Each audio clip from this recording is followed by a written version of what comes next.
Welcome sa Panlasang Pinoy! Ako po si Vanjo Merano. At ngayong araw na to ay gagawa tayo ng isang appetizer dish na paborito ng pamilya ko. Ang tawag dito ay crispy chicken parm balls. At ipapakita ko rin sa inyo kung paano gumawa ng homemade marinara sauce para dito.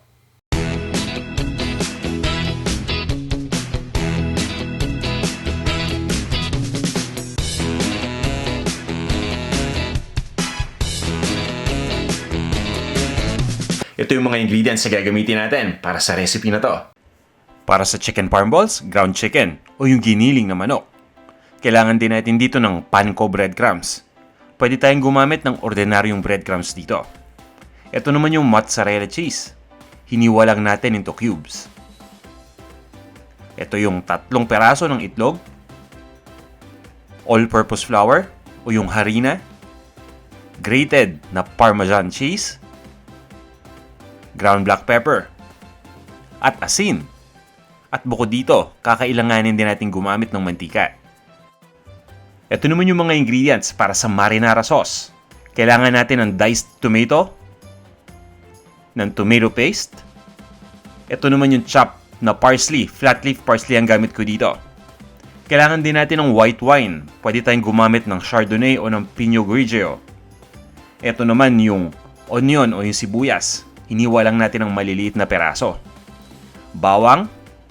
Yung bawang pwedeng buo lang, pwedeng i-crush natin. Ito naman yung ating ground na basil at yung ground na oregano. At optional ingredient dito ang asin. Bukod dito, gagamit din tayo ng olive oil. Ito naman yung kompletong lista ng mga ingredients kasamang sukat ng bawat isa. Yung kompletong recipe nito, matatagpuan ninyo sa panlasangpinoy.com.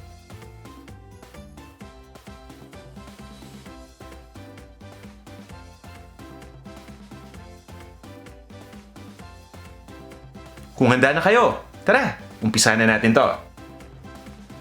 Kakailanganin lang natin gumamit dito ng food processor. Pwede rin tayong gumamit ng blender dito.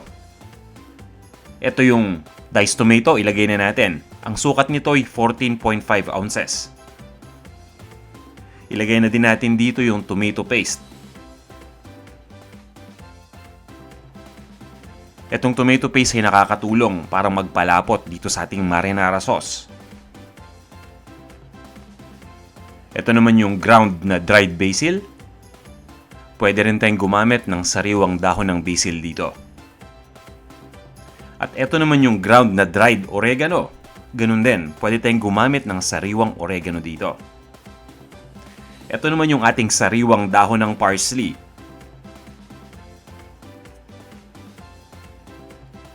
Ilagay na rin natin dito yung bawang. Takpan lang natin itong ating food processor. At pagkatapos ay i-puree na natin itong mga ingredients na nilagay natin dito. Kaya ako nga pala nasabi na pwede tayong gumamit ng blender dito ay dahil may liquid ingredient tayo. Ito yung diced tomato. Kung wala tayong liquid na ingredient, mahirapan tayong gumamit ng blender. Okay, tatanggalin lang natin itong takip ng ating food processor. Ready na to. I-set aside muna natin. Ngayon naman, iluluto na natin itong ating marinara sauce. Magpapainit lang tayo ng isang saucepan dito o isang maliit na cooking pot. At lagyan lang natin ito ng olive oil.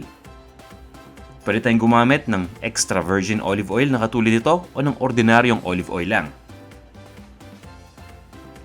At kapag mainit na itong olive oil, ibig sabihin yan, pwede na nating ilagay yung sibuyas dito. Mas maganda kapag ang gamit nating sibuyas ay talagang nahiwa natin ng maliliit na peraso.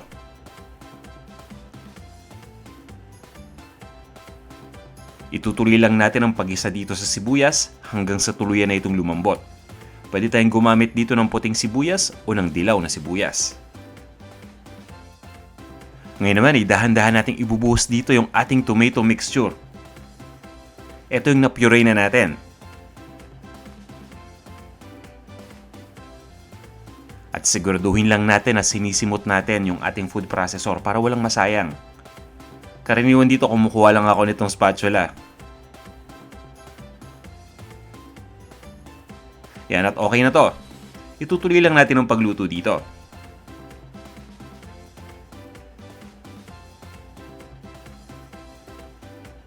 Haluin lang natin itong ating tomato mixture dito sa ating cooking pot o sa ating saucepan. At pagkatapos nito, ipapabayaan lang natin na kumulo ito. Kapag kumulo na, ilagay na natin yung ating white wine. Nakakatulong ng malaki itong white wine para magbigay ng lasa dito sa ating marinara sauce. At huwag kayo mag-alala kung hindi kayo umiinom dahil yung alcohol content nitong white wine ay mag-evaporate habang niluluto natin itong sauce. At may iwan lang dito yung lasa nito. Takpan lang natin itong ating saucepan.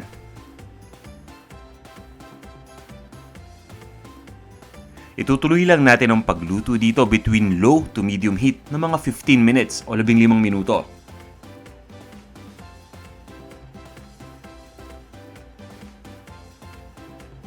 Ngayon ay luto na itong ating marinara sauce. Kailangan lang natin itong palaputin pa.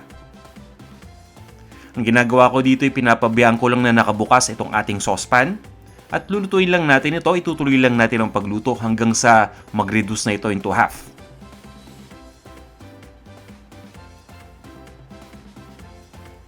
Pagkatapos ay titimplahan lang natin ito ng asin. At optional ingredient lang ito. Nasa sa inyo kung maglalagay kayo ng asin o hindi. So tikman muna natin itong ating marinara sauce para sigurado tayo. Ready na to, iset aside muna natin. Gawin naman natin itong ating chicken parm balls. Ito yung ground chicken o yung giniling na manok. Pagsasama-samahin lang natin lahat ng mga ingredients dito sa bowl. Ito yung asin. Ilagay na din natin yung ground black pepper. Pwede rin tayong gumamit dito ng buong paminta, dudurugin lang natin o didikdikin lang natin.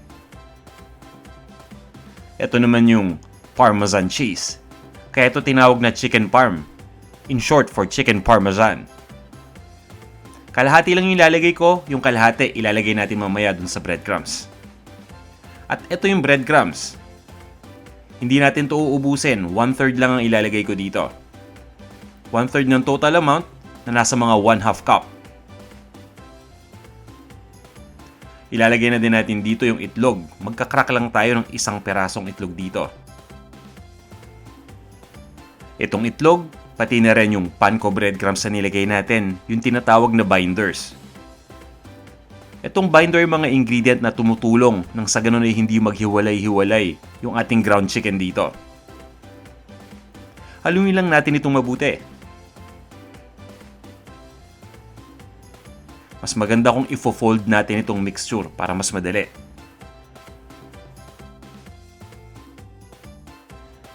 Siguraduhin lang natin na halo na mabuti lahat ng mga ingredients dito. At sa puntong ito, ready na itong ating chicken mixture. I-assemble na natin itong ating chicken parm ball. Una natin gagawin ay babatiin lang natin yung itlog o ibibit lang natin. Pagkatapos nito, ipe-prepare naman natin yung panko breadcrumbs. So itabi muna natin yung itlog dito sa side. Kukunin ko lang tong breadcrumbs, itong panko breadcrumbs.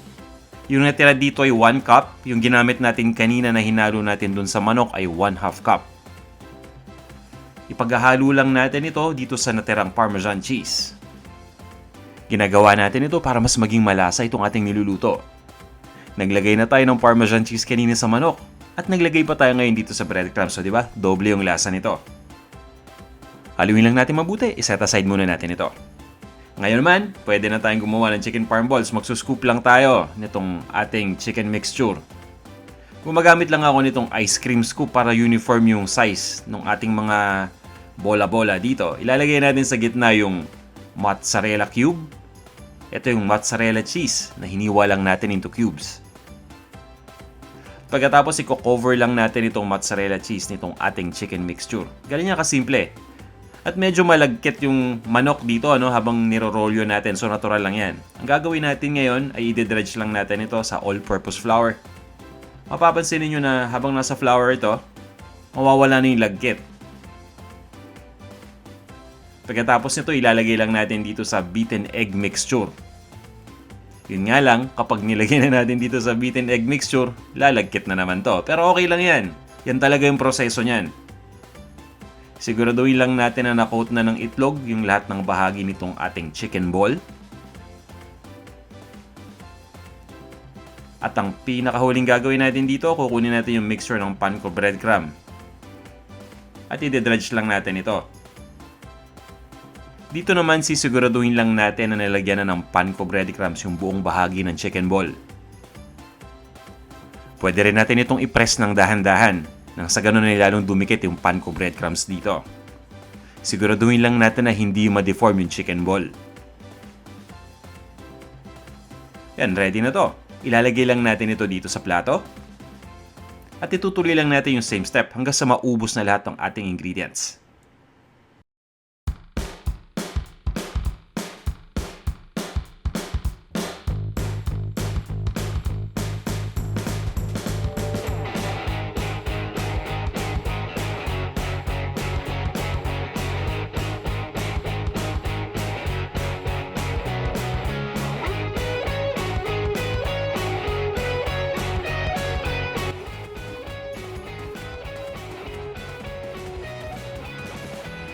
Ngayon ay handa na tayo para i-deep fry itong ating chicken parm balls. Magpapainit lang tayo ng mantika sa isang deep fryer o sa isang malaking cooking pot.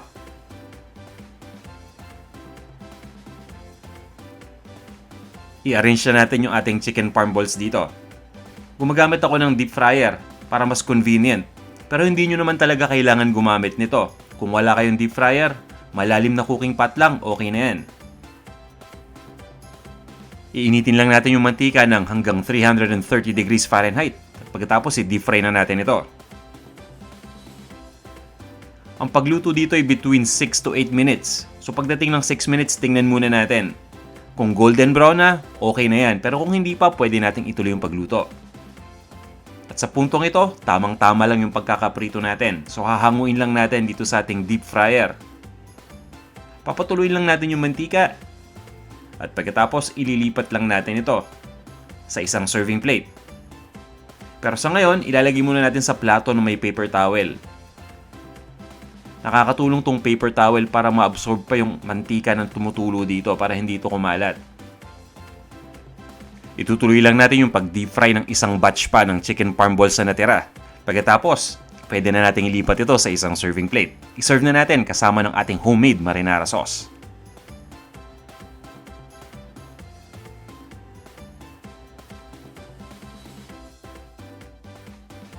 Ito na ang ating crispy chicken parm balls with homemade marinara sauce. Tikman na natin to. So ito na tong ating chicken na parm ball, yung crispy chicken parm ball. At ito naman yung marinara sauce. Ayan. So tingnan muna natin. Tatabi ko muna yung marinara sauce dito. Hatiin lang natin tong ating chicken parm ball. Gamit tayo ng tinidor. Para makita natin dun sa loob kung ano nangyari. Wow, ito yung ating mozzarella cheese. Diba? Napaka-gooey. Ayan, ngayon tikman na natin to. Kuha lang ako ng ating sauce. Ito yung homemade na marinara sauce. Sasaw-saw lang natin to.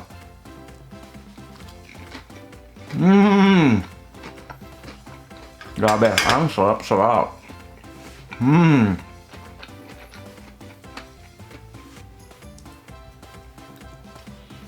Narinig niyo yung pagka-crispy ng chicken? Ganun yung gusto nating mangyari doon.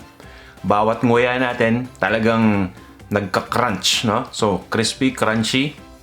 Napaka-lasa niya. Napaka-rich. Lalong-lalo na nung nakagat ko na yung mozzarella cheese. Tapos may lasa pa ng Parmesan. Talagang, panalong-panalo talaga to para sa amin. Kaya nga naging paborito namin eh. Ang isa pa sa kagandahan dito, itong ating sauce na kung tawagin natin ay marinara sauce. Na parang ordinaryong tomato sauce lang, no? Napakalasa din ito. At talaga namang kakaiba ito dun sa regular na tomato sauce lang. Dahil nilagyan natin ito ng iba't ibang mga herbs gaya ng basil, ng oregano. Meron din tayong nilagay dito na garlic. Yung lasa ng mga ingredients na yun, nagsama-sama dito.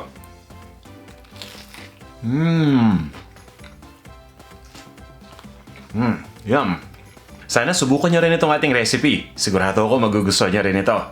Ngayon naman, magbatian portion muna tayo. Greetings muna. Hello kay It's Jamin, kay Digna Manalo. Hello kay Ralph Paed. Pati na rin kay Emilita at kay Juanito Paed. Ayan, lagi daw silang nanunood ng Panlasang Pinoy. Hello rin kay Hilandicho. Pati na rin kay JC Carillo, kay Agnes Aquino. Pati na rin kay si Josephine Viernes. Hey Jo! Kay Jane Dudnitsky. Hello Jane! At kay EJ Durado. Hi din kay Jennifer Valdoria. Pati na rin kay Rowena Rosario. Dalawa pa ha? Gina Pasqua, hello sa'yo.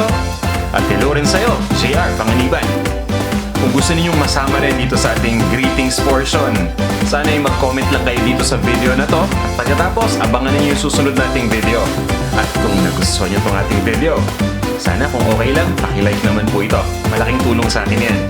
At kung hindi pa kayo nagsasubscribe, sana po yung mag-subscribe kayo dito sa ating Panlasang Pinoy YouTube channel. Subscribe button nandito lang sa ibaba na itong video. Maraming salamat ulit sa pagnood.